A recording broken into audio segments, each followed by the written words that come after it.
but never have I ever saw somebody else's life and said, I want that life. I want what you have. That just seems like a really foreign. I mean, you've got to be in a place where you really don't like yourself.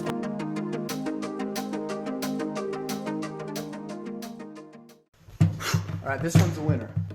We're geared up, ready to go. I think it's about time here for me to take a little bit of a breather. I had a meeting with with somebody already. I had a quick meeting with the youth director this morning. I was able to pull some scores. Then I was able to do some of the prep work for Wednesday.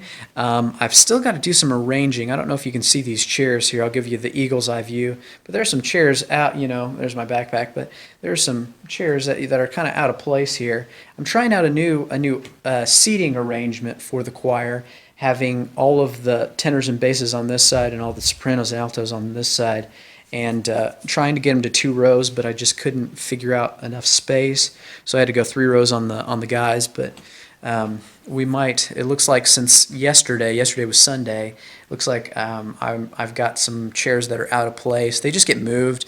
Maybe if any of you out there are watching that are music directors of any kind, maybe you'll relate to this. But some days I feel like 50%, like a large percentage of my job is just moving chairs. I mean, setting up chairs, breaking down chairs, moving chairs, because somebody else moved them and they couldn't keep them in the same place. But anyway, so I'll probably do some rearranging of the seating here after lunch. But for now, it's time to take a bite. So I brought my lunch. I was in it for the long haul this morning, so I just got leftovers in a Tupperware. So I'm gonna go heat that up. Well, I just got done with lunch, and it was really interesting that I guess it was like 10 minutes that I took to eat just a little bite of food, and I don't take very long to eat because I've got so many other things to do. Most days I skip lunch. I mean, I just work right through and I don't even think about it. I don't think about eating, and it doesn't even occur to me because just so many things going on, and I'm working and I'm hustling that I need to slow down and eat until I get home much later in the day. But today I was very intentional about I need to eat because I ate so poorly yesterday, and so I brought my lunch and I just heated it up real quick. It was stir fry and then just chowed down on it. But during my lunch, I tried to be at least a little bit productive, and so I was listening to a podcast, and it was a show where people call in and this guy answers questions. It was really interesting. The caller was asking questions about how do I get rid of these feelings that I'm having about other people? How do I instill confidence in myself? It was really interesting, the things that she was saying. She was talking about how she was really, and even trying to relay the thing is difficult for me because I don't necessarily 100% understand the mentality here. But what she said was, I'm so upset at other people, and I look at them and I see what they have and what I don't have, and I just want that. And what that is in reality is envy. It's this concept of envy, being envious of someone else or something else, some other situation.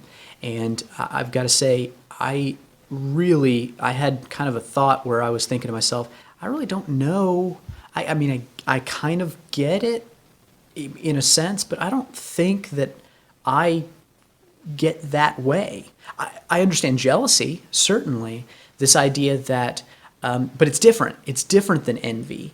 The way that I understand it, jealousy is about protecting what you have and not wanting it to go away or change, which is why it's talked about in relationships a lot.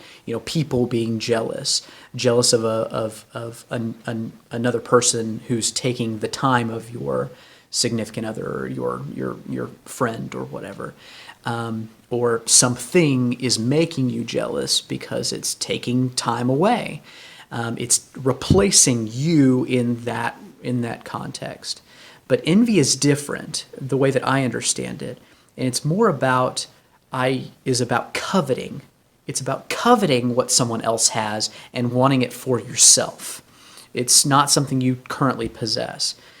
And that's a really hard concept for me to wrap my head around because, I mean, jealousy is something that I experience, and I try and weed that out because I recognize that it could be harmful. But and it reminds me of a lyric in a song, "How He Loves," and it's funny because most people get caught up on the classic, the one that makes them really upset, which is the sloppy wet kiss line. But I've heard, and so that kind of overrides all the conversation that happens around the other controversial line, which is "He is jealous for me." The jealousy that they attribute to God, and so the sloppy wet kiss overrides that conversation a lot.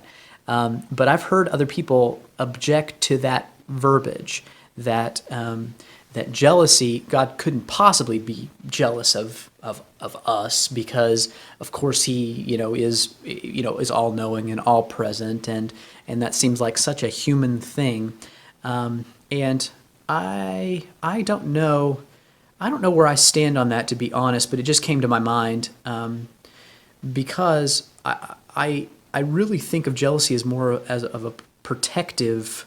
I want to protect what I have and the relationship, and I want to shield is another word that I might use.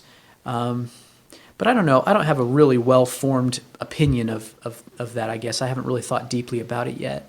But envy, I was just thinking about, and I don't know if I really operate on that kind of a mentality. I don't know if I really fully understand that, because the way that I make decisions is based on my opinion of what that thing is. Sure, I have recommendations that come in, and I seek advice from other people, but never have I ever saw somebody else's life and said, I want that life.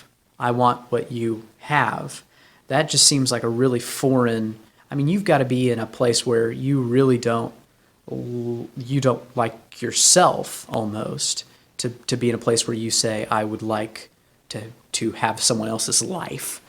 And so that's just really hard for me to try and understand. So listening to that podcast and that speaker, or that I guess that exchange, and that caller say what she did, was really interesting for me. So that was lunch, and now it's time to move on to something else, right?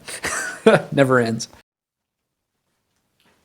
All right, it's time to move some chairs. Let's get to it.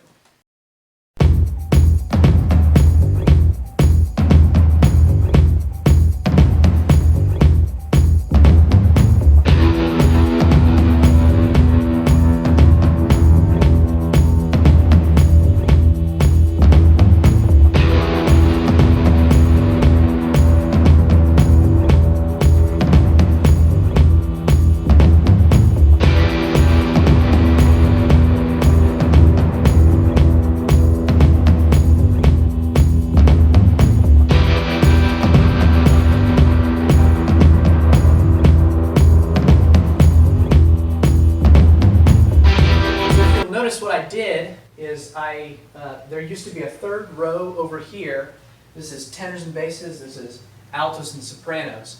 What I did was we have about 9 sopranos, about 7 or so altos, and then maybe 6 tenors, 4 or 5 basses. So what I did was I kind of rearranged this side of the room and stole some chairs because there's less men voice parts, tenors and basses, than there are altos and sopranos in both sections. So I took the 3 chairs that were on this side and I kind of just absorbed them into the soprano and alto sections. And then because of that, I kind of had to reconfigure a little bit how everyone was arranged. I pushed a couple chairs, I don't know if you could see it or not on the camera, but I pushed a couple chairs further back which just means when I set up at the stand or at the podium, I'm just going to have to set a little bit further back, so that both the pianist and these people up on the edges can see pretty well. So I guess we'll find out if that's going to work. The way that we had it was working fine, but it can always be improved. So I thought, I'm moving chairs anyway, might as well try a new arrangement. I guess we'll find out how it works.